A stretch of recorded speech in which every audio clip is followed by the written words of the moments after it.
యొక్క మహాకృప, ఆయన వాత్సల్యత మన మీద తెలుసుగా ఉండడం ద్వారా నేటి వరకు మనం అందరం క్షేమంగా ఉన్నాం. వాస్తవానికి ఈ స్థలంలో నిలబడటానికి యోగ్యత లేని నన్ను జ్ఞాపకం చేసుకుని ప్రభు ఇచ్చే అవకాశం అనుగ్రహించినందుకు నేను ఎంతగానో ప్రభుత్వం వందనాస్తున్నాను.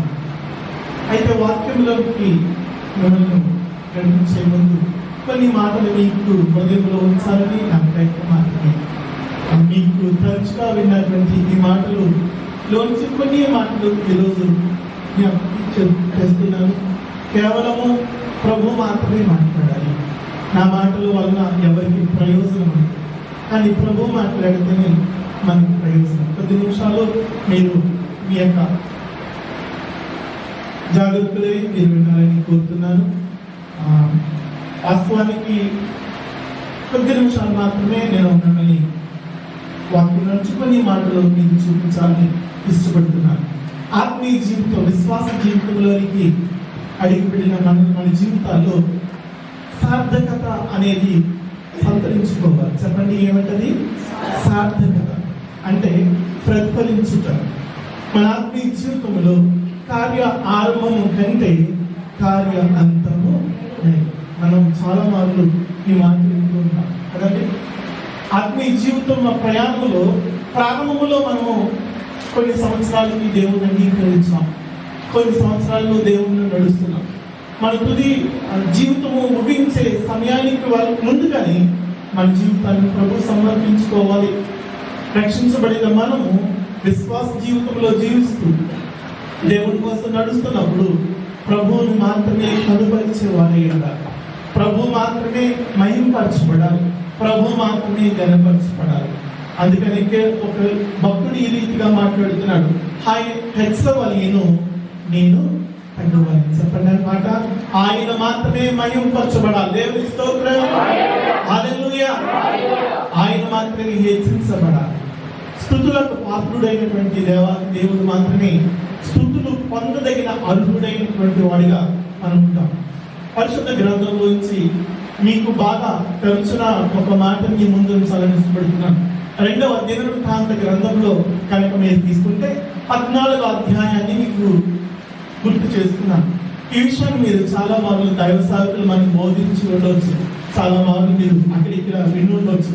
కానీ ఈరోజు ఈ వాక్యం ద్వారా దేవుడు మీతో నాతో మాట్లాడాలని ఇష్టపడుతున్నాడు. పరిశుద్ధ గ్రంథంలోంచి దినవృత్తాంత గ్రంథము 14వ అధ్యాయంలో ఇక్కడ ఒక వ్యక్తి కనపడుతున్నాడు. ఆయన తండ్రి గారు చనిపోయారు. ఆయన తండ్రి గారు చనిపోయిన తర్వాత ఆయన్ని రాజుగా చేశారు. ఆయన తండ్రి గారి పేరు, అవన్నీ వివరాలు కనుక మనం చదివితే 14వ అధ్యాయంలో 1వ వచనంలో ఆ తండ్రి గారి పేరు ఉంది. అబియా తన పితరులతో కూడా నిద్రింపగా జనులు అతనిని దావీదు పట్టణమందు పాతిపెట్టి అతనికి బదులుగా అతని కుమారుడైన ఆసా రాజైను. చెప్పండి, అతని కుమారుడైన ఆసా రాజైను. ఇక్కడ మనం చదివిన ఈ భాగంలో 2 వ్యక్తులు ఉన్నారు. ఒకటి తండ్రి అయిన అబియా అనబడిన రాజు చనిపోయిన తర్వాత అతని కుమారుడైనటువంటి వారిని ఆ దేశ ప్రజలైన వారు మీరు రాజుగా ఉండాలని వారిని రాజు చేశారు. అయితే బాగా గమనించాలి, మన ఆత్మీయ జీవితానికి ఇది చాలా దగ్గర సంబంధంగా ఉంటుంది. దేవునితో మనము ఒడంబడిక చేసుకున్న తర్వాత, దేవునితో మనము సహవాసం చేస్తున్నంత కాలము మన జీవితాల్లో ఆశీర్వాదములకు కారకులుగా ఉంటాం. దేవుని స్తోత్రం. శ్రమలు అనబడినవి దేవుల్లో ఉన్నా వస్తాయి, దేవుళ్ళు లేకపోయినా వస్తాయి. ఒక భక్తుడు ఈ మాట రాయబడి ఉంది, ఆయన మనము సహించగలిగిన శోధనను మాత్రమే మనకు పంపిస్తాడు. ఏమంటున్నాడు? మనము మన కెపాసిటీ ఎంతో ఆ కెపాసిటీ తగ్గ శోధన మాత్రమే మనకు పంపిస్తాడంట. ఇంకో మాట ఉంది అందులోనే, శోధనలో కూడా ఆయన నీతో నాతో మనతో ఉంటాడు. దేవుని స్తోత్రం, హల్లెలూయా. మనం నమ్ముకున్న దేవుడు మనల్ని విడిచి మరిచిపోయేవాడు. ఆయన అంటున్నాడు, నేను నిన్ను విడువను, నిన్ను ఎడబాయను అంటున్నాడు. ఆయన ఎన్నటికి కూడా మాట ఇచ్చి నెరవేర్చకుండా ఉండే దేవుడు కాదు. ఎన్నిటికి కూడా ఆయన రక్షిస్తారని మధ్యలో మనల్ని విడిచిపెట్టేవాడు కాదు. మనం చాలా మార్లు ప్రమాణాలు చేస్తూ ఉంటాం, చాలా మార్లు ఒడంబడికి చేస్తుంటాం. డిసెంబర్ 31 ఖచ్చితంగా ఒక ఒడంబడికి చేసుకుంటాం. 1వ తారీఖు సాయంత్రానికి మళ్ళీ మర్చిపోతాం కదండి. మన యొక్క మాటలు, మన యొక్క ప్రకటనలు, మన యొక్క ప్రమాణాలు ఈ రీతిగా ఉంటాయి. కానీ దేవుడు మాట ఇచ్చినప్పుడు ఆయన ఖచ్చితంగా నెరవేర్చేవాడు. దేవుని స్తోత్రం. ఇక్కడ ఆశానబడినటువంటి ఈ వ్యక్తి గురించి ఈ ముందు ఉంచాలని ఇష్టపడుతున్నాను. అతను రాజు అయిన తర్వాత ఆ దేశంలో అతని దినములలో దేశము 10 సంవత్సరములు నెమ్మదిగా ఉన్నది. దేవుని స్తోత్రం. హల్లెలూయా. 10 సంవత్సరాలు నెమ్మదిగా ఉండటానికి గల కారణం ఏమిటి? ఏం చేశాడు ఈ ఆశ అని అనబడితే, అతను దేవునికి విరుద్ధమైనవి తన రాజ్యంలో ఏమున్నాయో మొదటిగా వాటిని తీసివేశాడు. దేవుని స్తోత్రం. హల్లెలూయా చెప్పండి. ఆశ తన రాజ్యంలో దేవునికి విరుద్ధమైన వాటిని తీసివేశాడు. ఏమి ఉన్నాయి? 3వ వచనం చూద్దాం. 2వ వచనం దగ్గర నుంచి. ఆశ తన దేవుడైన యెహోవా దృష్టికి మొదట అనుకూలముగా ఉన్నాడు. దేవుని స్తోత్రం. హల్లెలూయా. మొదటి ఎలా ఉన్నాడండి? అనుకూలముగా ఉన్నాడు. దేవునికి ఇష్టమైన వాడిగా ఉన్నాడు. మన ఆత్మీయ జీవితాన్ని తీసుకుంటాం ఇదే మాటలు. మనము దేవునికి ఎంత అనుకూలంగా ఉంటున్నాం? ఈ మాట మనం ప్రశ్న వేసుకోవాలి. దేవుని ఆత్మతో నింపబడిన దేవుని సాకులు బోధిస్తున్నప్పుడు మన ఇంట్లో మాటలు హృదయంలో భద్రపరుచుకుంటూ వెళ్తూ ఉంటాం. అది కొద్ది రోజులకి మర్చిపోవటానికి ఏమాత్రమో కూడా వీలు. దేవుని యొక్క మాటలు హృదయంలో దాచుకునే ద్వారా అది మనకి మేలు. ఇశ్రాయేలు, నీవు యెహోవా మాట వినిన ఎడల అది నీకు మేలు. చెప్పాలి, అది మనకు మేలు. ఆశీర్వాదములకు కారకులుగా కావాలంటే ఖచ్చితంగా మనం దేవునికి అనుకూలమైన వారిగా ఉండాలి. మనుషులకు కాదు సుమా. మీ యజమాని అయిన వారికి మీరు లోబడండి. మీ దగ్గర మీరు వాళ్ళ దగ్గర పనిచేస్తున్న ఆ యజమానికి కూడా మీరు లోబడండి. మనుషులకు అనుకూలమైన వారిగా, మన ఫ్రెండ్షిప్ లో చాలా మందికి అనుకూలంగా ఉంటాం, కానీ ప్రాముఖ్యంగా దేవునికి అనుకూలమైన వారిగా మనం ఉండగలిగితే ఆ జీవితంలో ఎట్టి ఆశీర్వాదాలు పొందుకున్న ద్వారా 10 సంవత్సరాలు నెమ్మది ఉందో మన జీవితాల్లో కూడా అటువంటి నెమ్మది మనం పొందుతాం. హల్లెలూయా. 2వ మాట చదువుతాం. అతను దేవుని దృష్టికి అనుకూలంగా ఉన్నాడు. 2వది యథార్థముగా నడిచిన వాడే ఉన్నాడు. 2వ మాట ఏంటండి? చెప్పాలి, యథార్థత. మీకు ఒక మాట జ్ఞాపకం చేస్తాను. దేవుని మందిరంలో దేవుడిచ్చిన ఆరోగ్యాన్ని దేవుని కోసం పనిచేయాలి. దేవుడిచ్చిన వాయిస్ను దేవుని కోసం అరిచి దేవుని నామాన్ని మహిమపరచాలి. దేవుడిచ్చిన బలాన్ని దేవుని కోసం పనిచేయాలి. ఇది దేవుని మందిరంలో మనం చేయకపోతే మనము దేవుని దృష్టిలో నిందానికి ఉంటాము. దేవుడు మన మీద పెట్టుకున్న నమ్మకాన్ని మనము నెరవేర్చిన వాళ్ళు ఉంటామో చూసుకుందాం. దేవుడిచ్చిన ఆరోగ్యము దేవుని కోసం ఖర్చు పెట్టాలి. బలం ఉండగానే ప్రభు పని చేయాలి. అన్ని అవయవాలు ఉండగానే నువ్వు పాడగలిగిన అవకాశం ఉన్నప్పుడు పాడాలి. చాలా మంది పాడదామని ఆలోచిస్తూ ఆశపడుతూ ఉంటారు. ఆశ అయితే ఉంటుంది, కానీ పాడలేకపోతూ వెనుకకు మారుతుంటారు. నేను చాలా మంది చేస్తాను. నేను ఫేస్బుక్ లో ఒక వ్యక్తి యొక్క సాక్ష్యాన్ని వింటున్నాను. అతను తన సాక్ష్యం చెప్తున్నాడు. బ్రదర్, ఎవరు కూడా మీరు దేవునితో అంటున్నాడు. ఏమైందో తెలియదు, కానీ అతను ఒక కాలు ఒక చెయ్యి కోల్పోయాడు. బెడ్ మీద ఉంటూ సెల్ఫీ వీడియో చేస్తూ అంటున్నాడు. తను అంటున్న మాట ఏంటో తెలుసా? మీరు దేవుడితో చాలా జాగ్రత్తగా ఉండాలి. చాలా చులకనగా మనం మాట్లాడుకుంటున్నాము. దేవుడి దగ్గర మనం చులకనగా ప్రవర్తిస్తున్నాము. అది ఎంతటికి మనకి శ్రేయస్కరము. ఈ మాట గురించి చెప్తున్నాను తెలుసా? ఆరోగ్యం ఉండగానే అవయవాలన్నీ మంచిగా పని చేయగానే దేవుని దగ్గరికి రావాలి. దేవుని స్తోత్రం. హల్లెలూయా.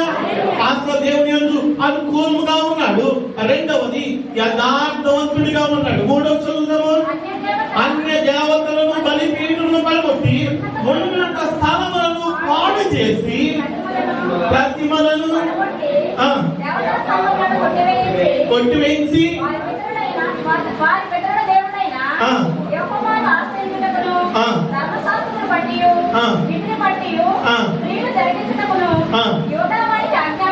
ఆజ్ఞాపించి నుంచి ఉన్నత స్థలములను అన్నిటిని తీసివేసి 6వ వచనం, అతని సంవత్సరంలో అతనికి యుద్ధం లేకపోవడం చేత దేశంలో నెమ్మది కలిగి ఉండెను.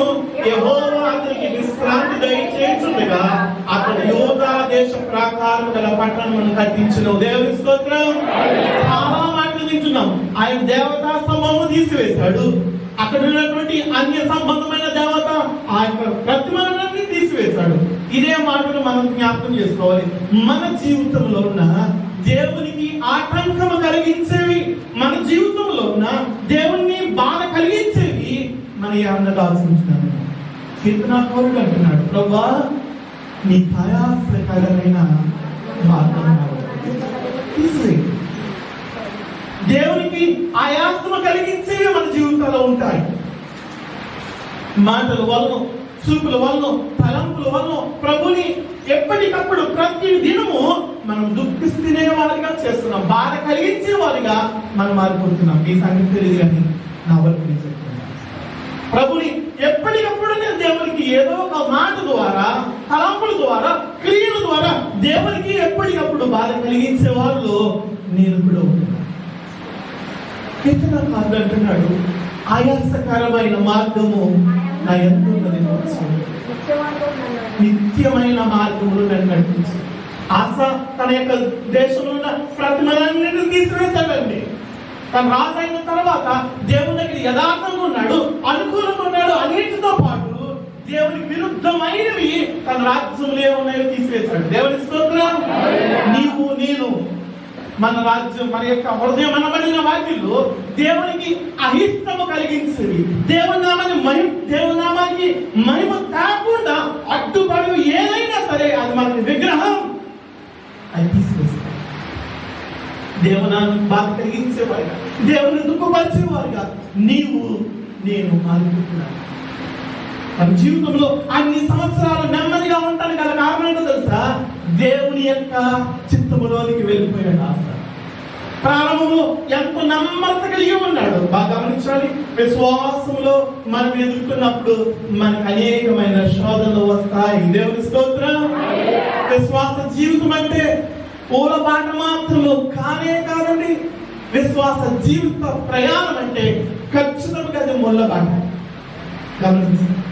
విశ్వాస జీవితంలో నువ్వు యథార్థతో, భక్తితో దేవునికి అనుకూలంగా నడుస్తున్నప్పుడు అనేకమైనవి నీ వెనుకలు వస్తుంటాయి, అనేక మంది నిందలు నీ మీద పడుతుంటాయి, అనేక శోధనలు నీ వెనుకకు లాగుతుంటాయి. మనము జాగ్రత్తగా ఉంటే వాటిని విడిచిపెట్టి ప్రభువులకు వెళ్ళిపోగలుగుతాం. పొరపాటున వాటి వైపు చూస్తావా, ఆత్మీయ జీవిత విశ్వాస పరుగు పందెంలో చతికిలు పడిపోతాం. ఏమాత్రం సందేహం. మనం బాగా గమనిస్తుంటాం. ప్రవక్తలో న్యాయాధిపతులు ఒక వ్యక్తిని జ్ఞాపకం చేస్తుంటాం. మహాపరాక్రమశాలి, వరపుత్రుడిగా కనబడినటువంటి ఆ వ్యక్తిని జ్ఞాపకం చేసుకుంటాం. ఆయన పేరేంటో చెప్తారా? చాలా బలమైన వాడు. కానీ ఎంత దేవుడు ఎదుగుతున్నాడో తన విశ్వాస జీవితాన్ని పాడు చేయడానికి అపవాదు పెట్టిన వాటిలో చూసి పడిపోతాడు. భక్తులే చాలా మంది ఉంటున్నాం, మనం చదువుకుంటాం, చూస్తుంటాం. ఆత్మీయ జీవితాన్ని కాపాడుకోవాలి. తప్పు చేయని వారంటే ఎవరూ లేరు. భూమి మీద ఉన్న ప్రతి ఒక్కరు చేసిన వారే ఒక్క యేసుక్రీస్తు ప్రభువు వారు తప్ప. నమ్మిన వాస్తవం చెప్తారు. ఆయనలో పాపం ఉన్నదని ఎవరైనా నిరూపించగలరా అని చెప్పాడు దేవుడు. అంత స్టేట్మెంట్ అండి. ఈరోజున దేవునికి సన్నిహితంగా ఉంటే మన జీవితంలో ఆశీర్వాదం ఉంటుంది. దేవునికి నమ్మకస్తులుగా ఉంటే దేవుడు మన జీవితంలో గొప్ప ఆశీర్వాదాలు ఇస్తాడు. ఆత్మీయ జీవితంలో ఎదుగుతున్నప్పుడు వెనకలు ఆగుతూ ఉంటాయి. ఒక వ్యక్తి ప్రయాణంలో ఈ మాట ఉంటున్నాడు. ఆయన ఓడ ప్రయాణం చేస్తూ వ్యాపారస్తులు అందరూ వెళ్తున్నారంట.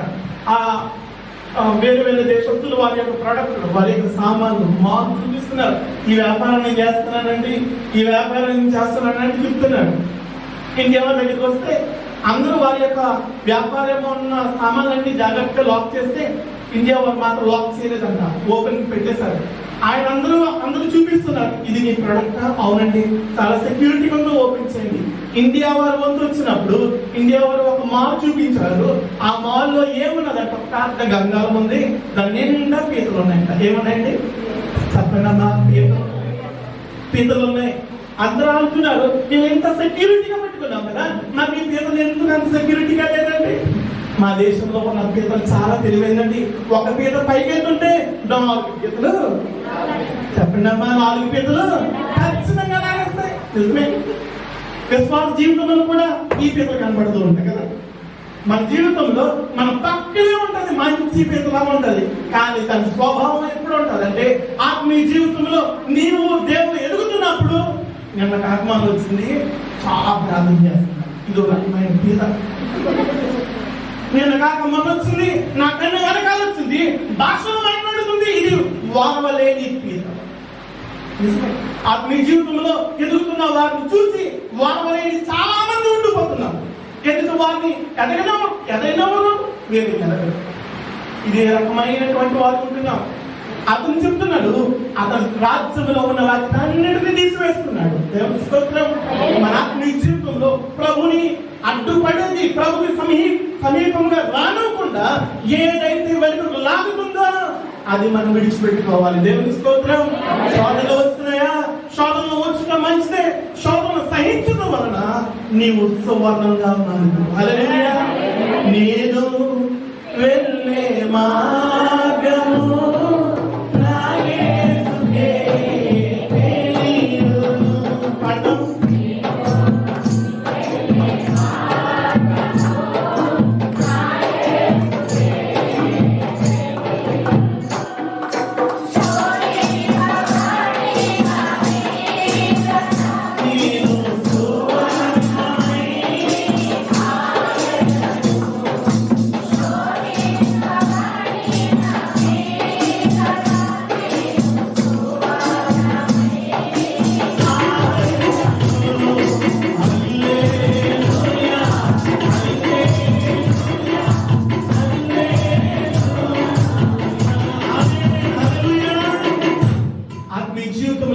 శోధనలు రావటం వల్ల ఏంటో తెలుసా, నువ్వు దేవుడికి దగ్గరగా ఉంటున్నావని అర్థం. మనం కంపేర్ చేసుకోవాల్సింది.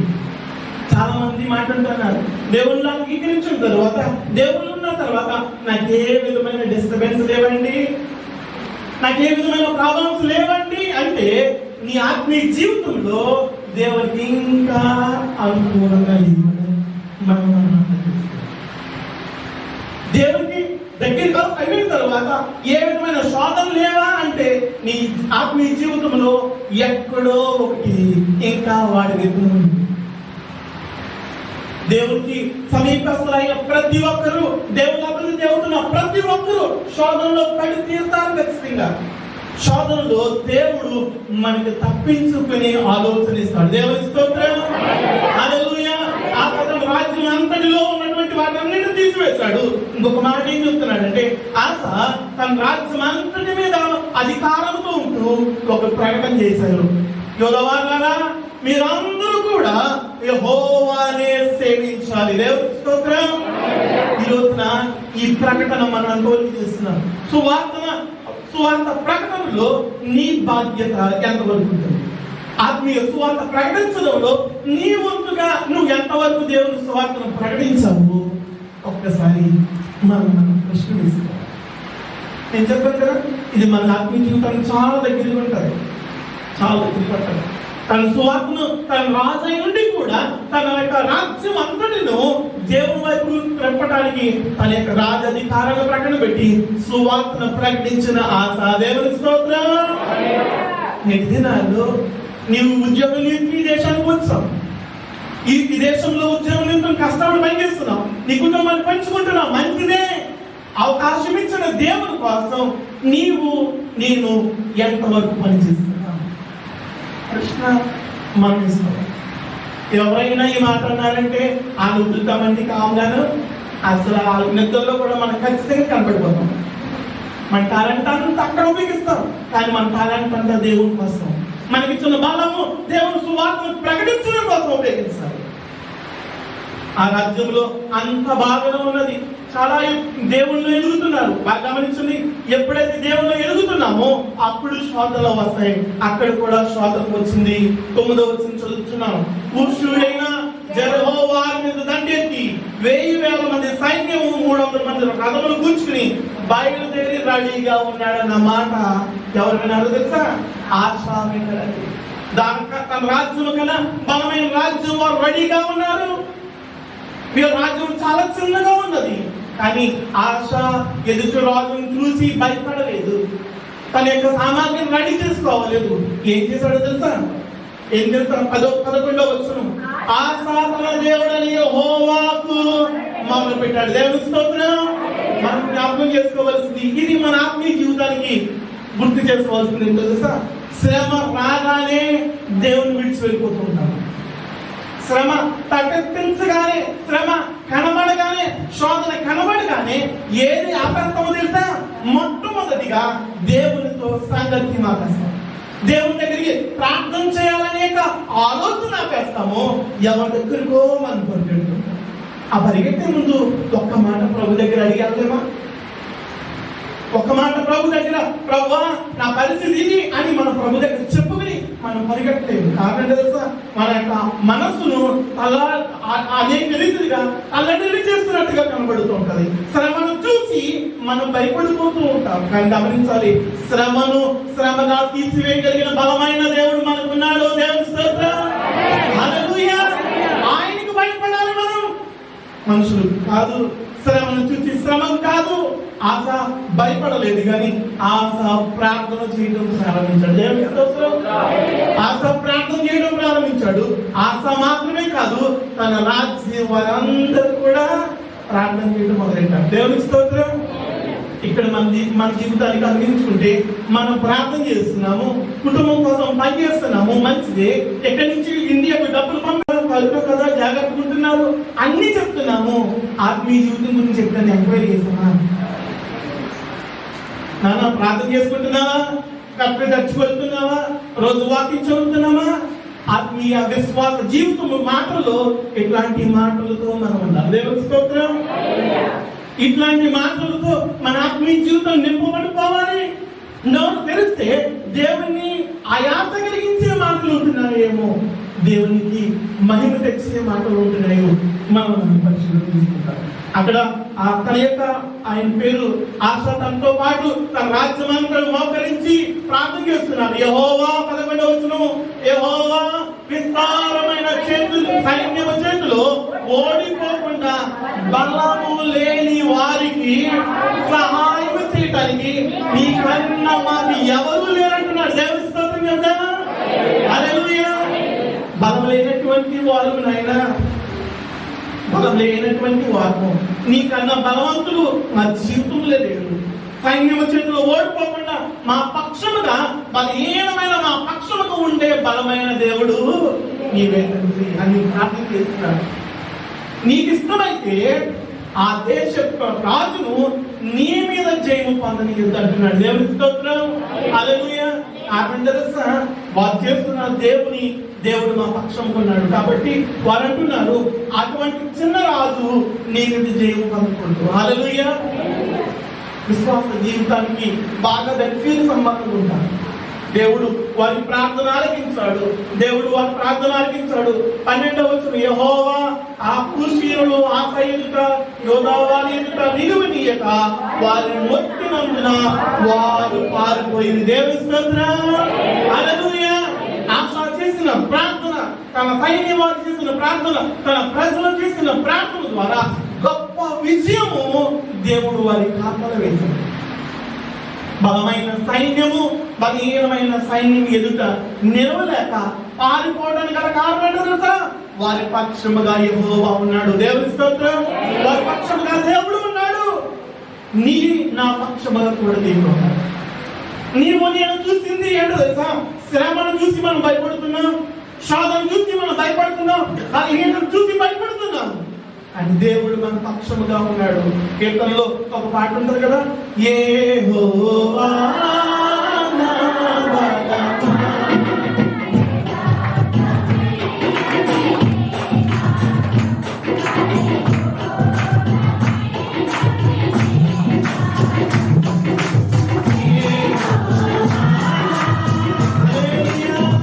అలాంటి బలమైన దేవుడు మన పక్షముగా ఉన్నాడు.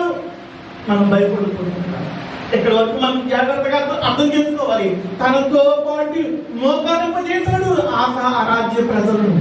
నీవు నేను మన వ్యక్తిగత కుటుంబాల్లో ఈ రీతైన ఒకవేళ నీ కుటుంబంలో ఈ దేశంలో ఉంటే ఎంతమంది కుటుంబాల్లో కుటుంబ ప్రార్థన, ఎంతమంది కుటుంబాల్లో వ్యక్తిగత ప్రార్థన ఉంటుంది, ఎంతమంది కుటుంబాల్లో మన యొక్క కుటుంబంతో కలిసి చేసే ప్రార్థన మాత్రమే కదండి, వ్యక్తిగతమైన ప్రార్థనలు కూడా ఉంటాయి. మనం గమనిస్తుంటాం, ఈ మొబైల్ మనం గమనిస్తుంటాం, ఈ మొబైల్లో సాఫ్ట్వేర్ అని ఒక సంవత్సరానికి 6 నెలలకు అప్డేట్ అయిపోతూ ఉంటాయి. అవునా? అప్డేట్ కాకపోతే అది వచ్చేది. మన ఆత్మీయ జీవితంలో నీవు నేను మన ఆత్మీయ స్పిరిచువల్ లైఫ్ ని అప్డేట్ చేసుకుంటున్నామా, అభివృద్ధి చేసుకుంటున్నామా? లేకపోతే ప్రారంభంలో ఇన్స్టాల్ చేసినప్పుడు ఉన్న భక్తి ఇప్పుడు ఉన్న ప్రారంభంలో ఉన్న విశ్వాసము అప్పటి నుంచి అలాగే ఉందా? ప్రారంభంలో ఆత్మీయ జీవితము అప్పటి నుంచి ఇలాగ ఉంటే మన ఆత్మీయ జీవితంలో మరుగు జీవాలము అని గుర్తుంచుకోవాలి. ఎదుగుదల లేనిటువంటి బలహీనులుగా మారిపోతున్నాము. ఆత్మీయ జీవితంలో ఎదగలేని వారిగా మారిపోతున్నాము. శరీర సౌస్థత కాదు కానీ ఆత్మీయ జీవితంలో ఎదిగే వారిగా ఉండాలి. ప్రార్థనలో మీరు ఎదగాలి, విశ్వాసంలో ఎదగాలి, ప్రభు పనిచేయడంలో ఎదగాలి, ప్రభు కోసం పనిచేయడంలో నీవు నేను ఎదగాలి. దేవుని సోదరునిగా ఎక్కడున్నది మన ఆత్మీయ జీవితంలో అప్డేట్? ప్రభుని అవమానం కలిగించే వారిగా ఉంటున్నాం. మాటల వల్ల, చూపుల వల్ల, తలంపుల వల్ల ఉంటున్నామేమో. ఆశ జీవితంలో 30 సంవత్సరాల వరకు యుద్ధాలు లేవండి.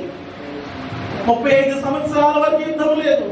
ఆశ తన యొక్క దేవుని యొక్క దూత, దేవుని యొక్క ప్రవక్త వచ్చి ప్రవచించినప్పుడు ఆశ మోకరించి ప్రార్థన చేశాడు. హల్లెలూయా, హల్లెలూయా. 15వ అధ్యాయము మొదటి వచనం చదువుతున్నాం. ఆ కాలంలో దేవుని ఆత్మ ఓ దేవుని కుమారుడైన అజర్యానికి రాగా అతడు ఆశాను ఎదుర్కొనబోయి ఇలాగ ప్రకటించును. ఆశ యూదా వార్తారా, బెన్యామీను వార్తారా, మీరందరూ నా మాట వినండి. మీరు యెహోవా పక్షము గల వారైన యెడల మీ పక్షముగా ఆయన ఉండును. దేవుని స్తోత్రం. మనం కూడా ఇదే మాట వర్తిస్తాలి. మనము దేవుని పక్షముగా ఉంటే ప్రభు ఎవరి పక్షంగా ఉంటారు? ప్రభు మన పక్షం ఉంటారు. మనం దేవుని పక్షముగా లేకుండా ప్రభు మన పక్షం లేదని తిరిగి దేవుని మీద దెబ్బలాడుతుంటాం. దేవుడికి మాకు అన్ని దేవుడు మాకు చేయడండి. దేవుని మీద నింద వేసేసే వాళ్ళు అయిపోతాం. దేవుని దగ్గర దేవుడు మా మీద చాలా కక్ష చూపిస్తున్నాడని ఊరికని వేసేస్తామండి. నోటి మాటే కదా సార్, చాలా ఈజీగా మాట్లాడేస్తాం. నోరు జాగ్రత్త మాట్లాడిస్తలేదు. జాగ్రత్త. ఆజ్ఞ అతిక్రమమే పాపము. నోరు జాగ్రత్తగా పెట్టుకోకపోతే మన మాటల ద్వారా పాపములు పడిపోతాం.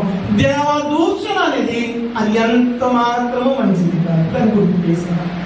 దేవదూషణ దేవుణ్ణి చాలా చులకనగా మాట్లాడుతుంటాం. దేవుణ్ణి చాలా అత్యాసనంగా మాట్లాడుతున్నాం. జాగ్రత్త.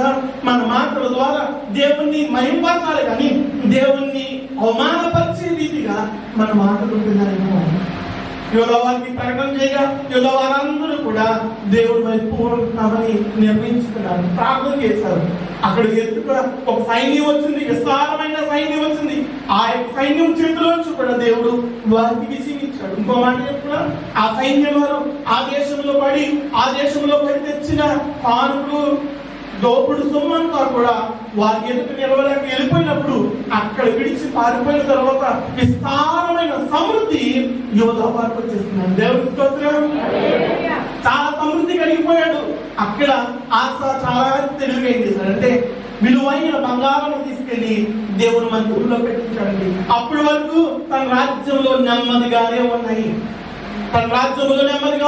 విలువైన బంగారు సామాన్లన్నీ కలిసి దేవుని మందిరంలో పెట్టించిన తరువాత ఎవరో ఒక వ్యక్తి ఒకటి కట్టిస్తున్న కారణాన శత్రురాలైనటువంటి ఒక వ్యక్తిని పిలిపించి అతని దగ్గరికి వెళ్ళాలని, అతనికి కానుకలు ఇవ్వడానికి ఎక్కడైతే ఉంచాడో వాటిని తీసుకువచ్చి ఇవ్వడం జరిగింది.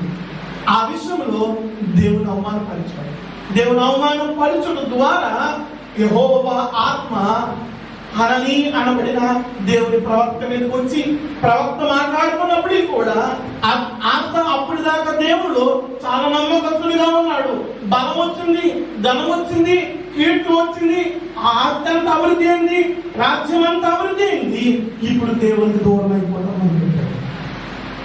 దేవుని సామాన్లు దేవునికి బహుకరించిన తర్వాత వాటిని తిరిగి తీసుకుని వచ్చి శత్రురాజుకి ఇవ్వడం ప్రారంభించాడు. మనం కూడా చాలా మంది మాట్లాడుతూ ఉన్నాం, నేను దేవునికి అందించానండి, దేవునికి అందించానండి. గమనించండి, అది మన దగ్గర ఉన్నప్పుడు మాత్రమే మంది. వన్స్ మనం దేవునికి ప్రతిష్ఠించిన తర్వాత అది ఎవరిది? దేవుడి. వస్తువు అంటే దేవుడిది, మరి హృదయం అయితే ఇది అదంటారేమో. మనము దేవుని వారము, మనం బ్రతికినను చనిపోయినను ప్రభువు వారుగా ఉండాలి. దేవుని స్తోత్రం. అనేక మందసములో ఉన్నటువంటి ఆ దేవుని యొక్క సన్నిధిలో ఉన్నటువంటి బంగారమును తీసుకొచ్చి వేరే రాజుకి ఇచ్చాడు. ఆ క్షణాల వచ్చిన దేవుని సేవకుడు వచ్చాడండి. అక్కడ చదువుతారా? 16వ అధ్యాయము 7వ వచనం. ఆ కాలమందు దీర్ఘదర్శి అయిన హనాని యూదా రాజు అయిన ఆసా యొద్దకు వచ్చి అతనితో ఇలాగూ ప్రకటించెను, నీవు నీ దేవుడైన యెహోవాను నమ్ముకొనక సిరియా రాజును నమ్ముకొంటివే. సిరియా రాజు యొక్క సైన్యము వశము నుండి తప్పించుకొని పోయెను. బహు విస్తారమైన రథములను గుర్రపు రౌతులను గల కూషీయులను నూబీయులను గొప్ప దండే వచ్చింది కదా. తన యెడల యథార్థ హృదయము గల వారిని బలపరచుటకై యెహోవా కనుదృష్టి లోకమంతటా సంచారం చేయుచున్నది. ఈ విషయమందు నీవు మతి తప్పి ప్రవర్తించితివి గనుక ఇది మొదలుకొని నీకు యుద్ధములే కలుగును. హల్లెలూయా.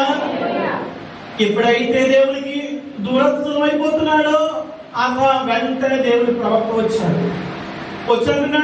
ఆయన ఇంతవరకు రాజ్యము సైన్యం వచ్చినట్టునే దేవుని దగ్గర ప్రార్థించావు. ఒక శత్రు రాజు విషయంలో దేవుని దగ్గర ప్రార్థించగా, దేవుని దగ్గర ప్రార్థించకుండా ఆ రాజును నమ్ముకున్నావు, సంధి చేయించుకున్నావు. దేవునికి ఇచ్చిన వాటిలో తిరిగి ఆ వ్యక్తి ఇవ్వడం ద్వారా ఈ విషయంలో నీవు పిచ్చివాడులా ప్రవర్తించావు కాబట్టి ఇక్కడి నుంచి యుద్ధాలు అన్నాడు. దేవుని స్తోత్రం. పాస్టర్ గారు ఇదే మాట కనుక మనకి మాట్లాడారంటే మనం ఎంతో పడుకుంటాం, నొచ్చుకుంటాం అని ఎంత మాట అన్నారా? నిజమే. దేవుని యొక్క మాటను దూరమైన వెంటనే ఎవరికి వచ్చింది దేవుని ఆత్మ? ప్రవక్త గారి మీదకి వచ్చి ప్రవక్త గారు హెచ్చరించినప్పుడు, ప్రారంభంలో హెచ్చరించినప్పుడు ప్రభువా నీ పక్షం వారిగా ఉంటాము అని లోబడిన ఆశ తప్పు చేసిన తర్వాత హెచ్చరించిన దేవుని ప్రవక్త మాటను ధిక్కరించాడు. అంత మాత్రమే కాదు, అక్కడ నొచ్చుకున్నాడు.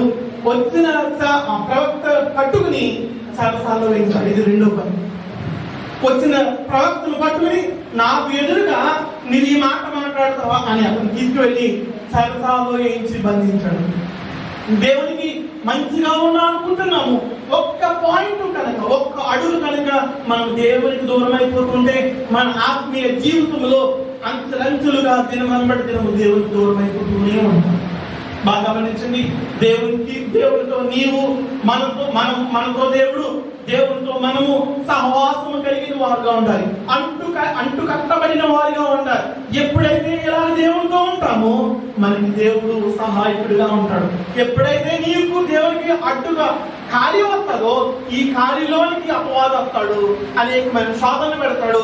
ఇటు తిరిగి నిన్ను దేవుడికి దూరంగా చేసుకునే బాగా ఒక్క అడుగు అనుకుంటున్నామేమో, చాలా చిన్నదన్నా, చాలా చిన్న తమ్ముడు, ఆ ఒక్కడే నేను చేయలేమేమో అనుకుంటున్నాం.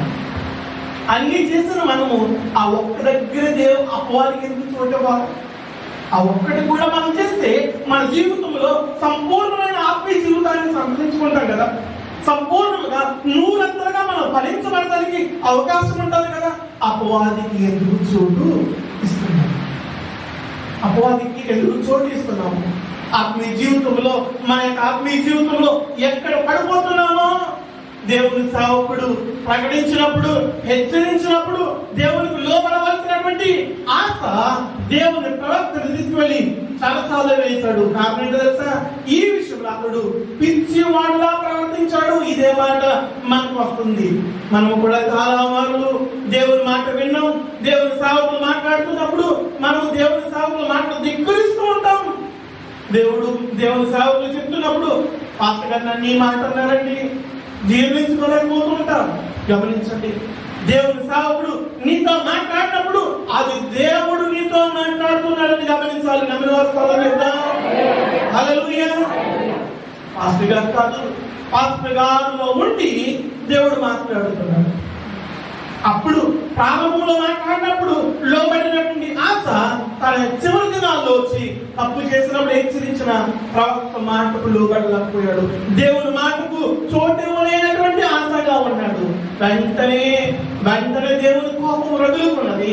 ఆశ పాదములో జరుగుతుందండి. దేవుని స్తోత్రం. ఆశ పాదములో నొల్లని నొప్పితో స్వస్థత నొందని రోగం కలిగిందండి.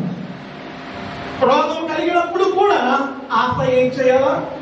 ప్రభా, నేను చేసిన తప్పేనైనా, నేను తప్పు చేశాను, క్షమించే అని విడిచిపెట్టి దేవుని ఆశ్రయించి ఉంటే దేవుడు నిజంగా స్వస్థత ఇచ్చినేమో. హల్లెలూయా. మనం కూడా ఫలానా అని తెలిసినా కూడా విడిచిపెట్టుకోవడం టైం ఉంటుంది. అందరూ కదలేదు. విడిచిపెట్టుకున్న తర్వాత దాని నుంచి దేవుని వైపుకి రావాలి. కానీ మనం విడిచిపెట్టుకోకుండా దేవునికి దూరం అయిపోతుంటే మన నాశనానికి మనమే ఒప్పుకోవాలనుకుంటున్నాం. మనమే కావాలని నరకంలో నాకు రిజర్వేషన్ కావాలన్నట్టుగా దేవునికి దూరం అయిపోతున్నాం. ఆశ అదే చేస్తాడండి. ఆశ అదే చేస్తాడు. తన దేవుని యొక్క చిత్తంలో నమ్మకస్తులుగా ఉండలేకపోయాడు. దేవుడు మొత్తాడు, పాదంలో జబ్బు పుట్టింది. అయినప్పటికీ కూడా దేవుని వైపు తిరగకుండా వైద్యులు వైపు తిరిగాడు. 7 దినాలు ఇదే విషయాన్ని మనకు జ్ఞాపకం చేస్తున్నాం.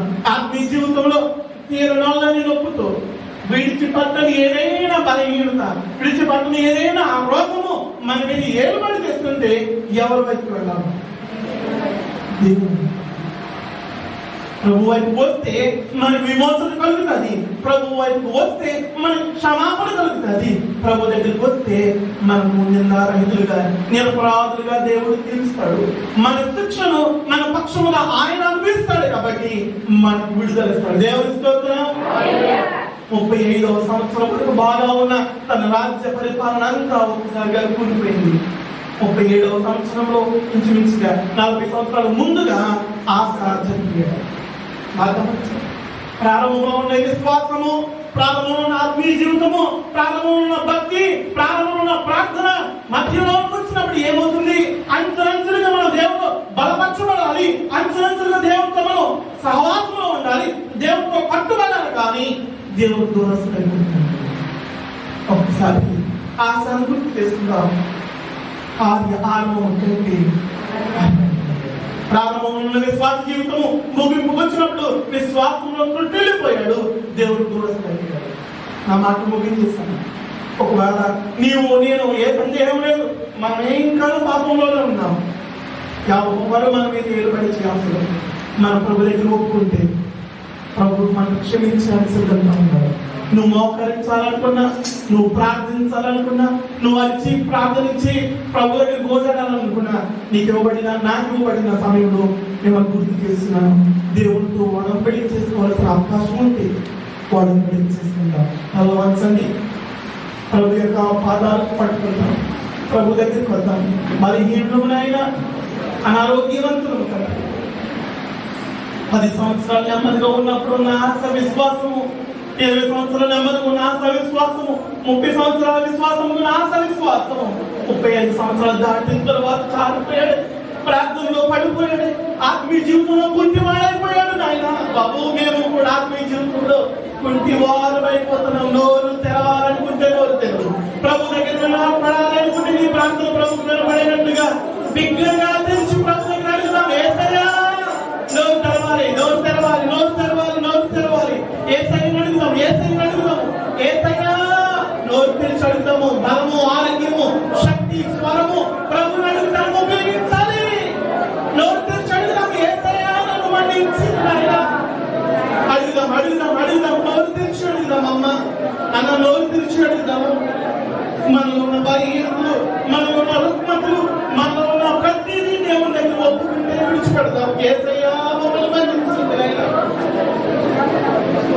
మాకన్నా బలమైన వారు ఈ లోకములో మేము చూడలేకపోయాం తండ్రి. బలహీనులైన ఉంటే 12 హక్కుల వరకు బిడ్డలైన వారు ఆగిపోతున్నారు. బలమైన సావుకి చూడలేకపోతున్నాం నాయన. ప్రయోజనమైన ప్రవక్తలు మేము చూడలేకపోయాం నాయన. ఇండియాలో మంచి సేవ చేసిన పోయి వచ్చి వెళ్ళిన వారు అనేక మంది ఈరోజు చూడలేకపోయారు. బలమైన వారిని చూడలేకపోతున్నాం నాయన. యోగ్యత లేనటువంటి వారము నిష్ప్రయోజకులము తండ్రి. నన్ను మన్నించదు నాయనా అని అడిగితే ప్రభు జ్ఞాపకం చేసుకుని బాగు చేయాలని ఇష్టపడుతున్నాడు. ప్రభు బాగు చేయాలని ఇష్టపడుతున్నాడు. నువ్వు నోరు తెరవకుండా అపవాదిని నోరు నొక్కుతుంటే విడిచిపెడదాం. యేసయ్యా అడుగుదాం. యేసయ్యా నోరు తెరచుదాం. అందరం చెప్దాం. యేసయ్యా యేసయ్యా యేసయ్యా నన్ను జ్ఞాపకం చేసుకోండి నాయనా. దావీదు కుమారుడా నన్ను జ్ఞాపకం చేసుకోండి అంటున్నాడు. యేసయ్యా నన్ను జ్ఞాపకం చేసుకోండి. నువ్వు అనగలుగుతున్నావా? అడగగలుగుతున్నావా? నువ్వు తెలిసి అడగలుగుతున్నావా? చేతులెత్తి ప్రభావం ఉన్నాను. ఇక్కడ ఉన్నాడైనా పడిపోయిన వాడిని, ప్రభావికుడు ఉన్నాడైనా చనిపోయిన వాడిని, ప్రభావికుడు ఉన్నాడైనా విశ్వాసంలో చాలిపోయిన వాడిని నచ్చిన పట్టుకుని నన్ను జ్ఞాపకం చేసుకుని అయినా అడగలుగుతావా? అడగలుగుతున్నావా? ఆ మాట వస్తుందా? ఈ మాట వస్తుందా? విడిచిపెట్టే దేవుడి కన్నా ఏది నీకు కాదు. దేవుడు తను తాను తగ్గించి వచ్చినప్పుడు నీ బలహీనత నుంచి విడుదల పొందడానికి, నువ్వు ఇంకా దేవుడికి సమయపస్తులు కావడానికి ఏదో ఒకటి రాకూడదు. ప్రియ సహోదరి సహోదరుడా అడుగుదాం. ఏ సైన్ అడుగుదాం. 15 ఉన్నాయి కదా. నన్ను మన్నించండి, మన్నించండి.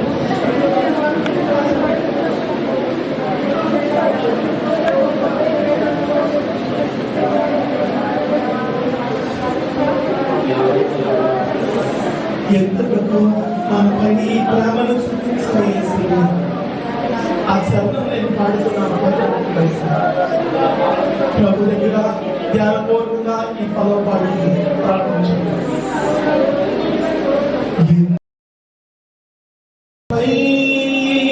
ప్రేమ అందదయా స్వామి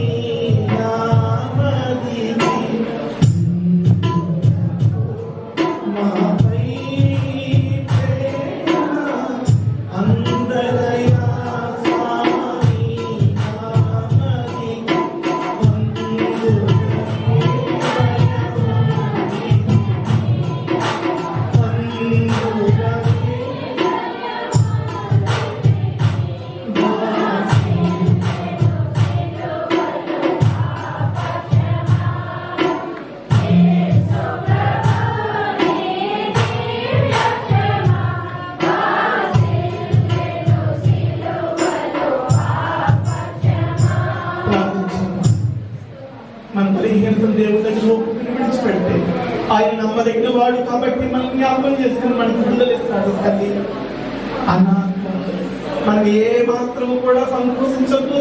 అందరూ పాపాత్మమే. దేవుడు అనుగ్రహించి మహిమకు దూరం అయిపోతున్నాం. దేవుని ఆయాస కలిగించేవి నీలో నాలో ఉంటే తీసివేసుకుందాం. విడిచిపెట్టుకోవాల్సింది తీసివేసుకుందాం. ప్రభు దగ్గర ఆయన మేము పొట్టి వారిగా ఉన్నాం, బలహీనంగా ఉన్నాం. తండ్రి నన్ను బలపరచుకున్నాడు. విశ్వాస జీవితాన్ని కట్టండి తండ్రి. ఆత్మ జీవితాన్ని కట్టండి తండ్రి. ప్రార్థన బలిపీఠం కట్టుకోవడానికి తగిన ప్రార్థన వీరులుగా లేవనెత్తండి తండ్రి. జారిపోయిన విశ్వాస జీవితం అంతకాలంలోకి వెళ్ళిపోతున్న ఆత్మీయ చీకటిలోనికి వెళ్ళిపోతున్నాను. దయచేసుకోమని మళ్ళీ ఆత్మీయ వెలుగులోకి మమ్మల్ని ప్రత్యక్షపరచమని పరిశుద్ధమైన మా పరమ తండ్రి సకల ఆశీర్వాదములకు కారణం నీ ఘనమైన నామానికి స్తోత్రాలు చెల్లిస్తున్నాను. మరొకసారి ఈ మధ్యాహ్నం వేళ నీ మాటలు విని హృదయంలో ఉన్న బలహీనతను ఒప్పుకునే అవకాశం ఇచ్చావు. వాక్యము ద్వారా నేను మాత్రం మాట్లాడిన విధానం బట్టి నీకు వందనాలు. మేము ఏదైనా తప్పుగా తెలుసుకుని ఉంటే మాట్లాడి ఉంటే మమ్మల్ని మన్నించమని అడుగుతున్నాను. ఆయన విశ్వాసములో అంచెలంచెలుగా మీరు ఎదిగే వారిలో ఉండడానికి సహాయం చేయండి. కార్యారంభము కంటే కార్యాంతం వేరునైనా మా విశ్వాసము మీరు పోగొట్టుకోకుండా, ఆత్మీయ జీవితాన్ని విడిచిపెట్టుకోకుండా, నీలో ఇంకను అంటూ కట్టబడిన వారిపై ఆత్మీయమైన ఫలాలు ఫలించే దీనిగా మమ్మల్ని చేయమన్నాడు. ఇప్పుడు వచ్చిన బిడ్డలందరూ మరొకసారి ఫలపరిచింది, మరొక్కసారి జ్ఞాపకం చేసుకోండి, క్షమించి ఫలపరిచి నీ బిడ్డలుగా నీ పాత్రలుగా మార్చుకోండి. నూతనమైన ఆత్మ అభిషేకము దయచేసి నూతన అభిషేకముతో తిరిగి నీ బిడ్డలుగా నీవు మలుచుకుని వాడుకోమని అడుగుతుంది. పిల్లల మాట బట్టి నీ స్తోత్రం చెల్లిస్తూ మరొకసారి సేవకుని సంఘాన్ని చెల్లగా పొగిస్తూ యేసు నామములో